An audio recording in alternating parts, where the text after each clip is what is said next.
প্রকৃতি তার আপন খেয়ালে জঙ্গল, পাহাড়, ঝর্ণায় মায়াবী করে সাজিয়ে তুলেছে পুরুলিয়াকে। শহরের কোলাহল থেকে অনেক দূরে কয়েকদিনের জন্য হারিয়ে যেতে চাইলে শিমুল পলাশে ভরা এই জেলার কোনো বিকল্প নেই। রাঢ় বাংলার সরু লাল পথ কিংবা পাহাড়ের ঢালু উপত্যকা আমাদের চোখ জুড়িয়ে দেয়।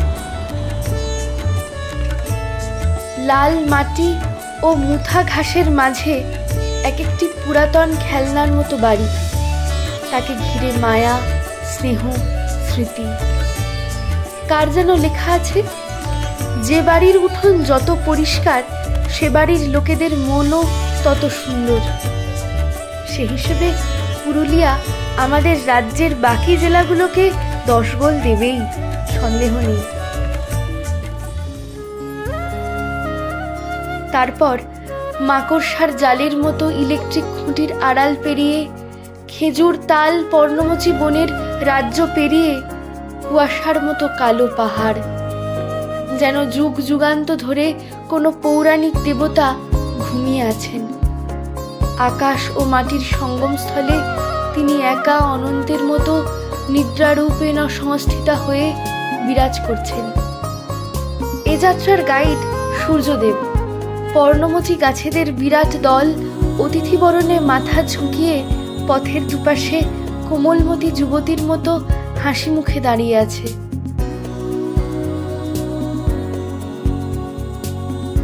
পুরুলিয়ার এক প্রধান আকর্ষণ অযোধ্যা পাহাড়। সমস্ত পাহাড়টির প্রাকৃতিক সৌন্দর্য বড় মনোরম। চারদিকে শুধু জঙ্গল আর জঙ্গল, মাঝে মাঝে আদিবাসীদের গ্রাম, চাষের জমি।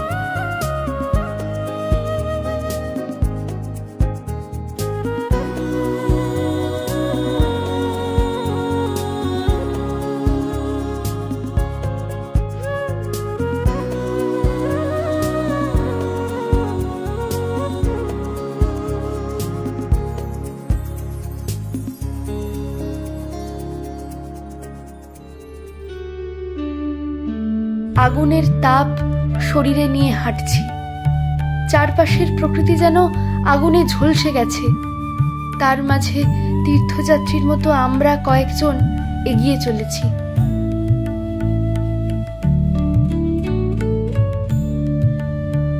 আমরা এসেছি সেই সূর্যের দেশে, যে তার হলুদ রঙে মাতিয়ে রাখে প্রকৃতির যৌবন।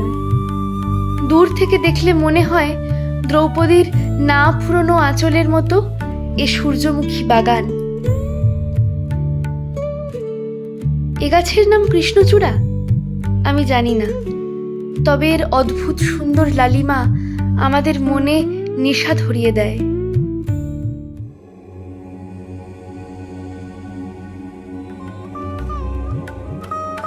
পাহাড়ের এক শিব মন্দিরকে ঘিরে চলেছে জনসমাগম। নাম হলো লহরিয়া শিব মন্দির। হয়তো নীল পুজোর জন্যে পাহাড়তলির মানুষের জমায়েত দূর থেকে পাখির গুঞ্জন বলে ভুল হয়।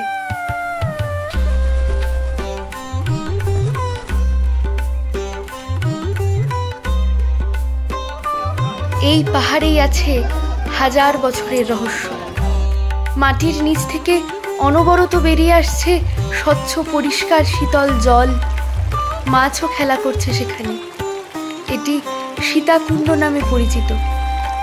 স্থানীয় মানুষেরা বলে থাকেন, ত্রেতা যুগে বনবাসের সময় এখানে কয়েকদিন ছিলেন রামচন্দ্র ও সীতা দেবী। সীতা তৃষ্ণার্ত হয়ে পড়লে তীর ছুঁড়ে মাটি ভেদ করে জল বের করে আনেন রামচন্দ্র। এখনো বেরিয়ে চলেছে সেই জল।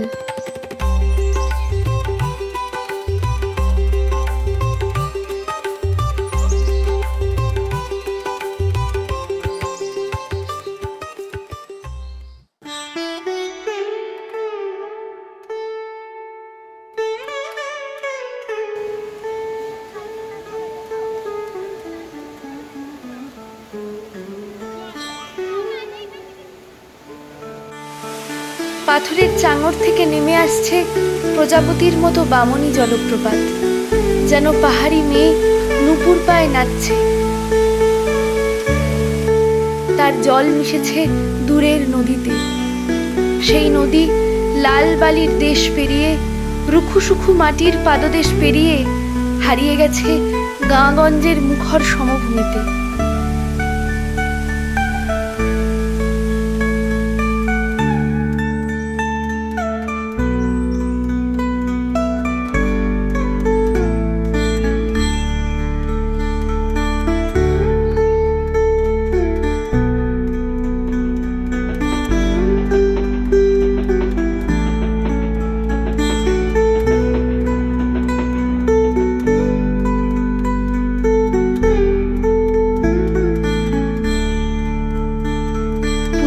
আসবেন আর ছৌ নাচের মুখোশ হাতে নাড়াচাড়া করবেন না, এ হতেই পারে না।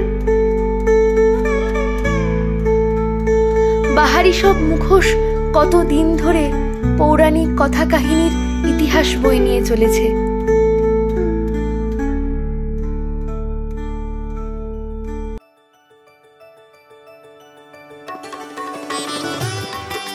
পুরুলিয়া মৃদু বাতাসের মতো পিছনে রয়ে গেছে।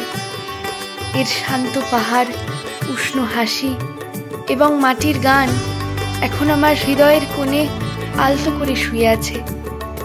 আমি কেবল স্মৃতিই নয়, বরং এর আত্মার একটি অংশ, শান্ত, কাঁচা এবং প্রকৃতি ও ঐতিহ্যের গভীরে প্রথিত, আমার সাথে বহন করছি।